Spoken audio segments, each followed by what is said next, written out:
విత్తనాలు వేసామనుకోండి, బీర విత్తనాలు పైకి ఎక్కేస్తాయి.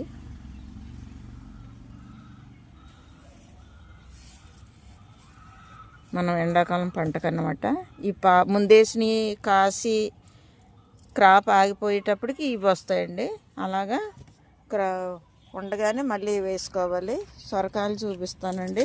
రౌండ్ సొరకాయ కొత్త పాదుకి. ఇదిగోండి మనకి రౌండ్ సొరకాయ కూడా మన మిద్దె తోటలో కాసింది. ఇంతవరకు పొడవయే కదండి హార్వెస్ట్ చేశాను. రౌండ్ది ఇక్కడ ఒకటి ఉంది రౌండ్. ఆకులు అడ్డుగా వస్తున్నాయి. ఇదిగోండి ఇదొకటి. ఇంకా పిందులు ఉన్నాయండి.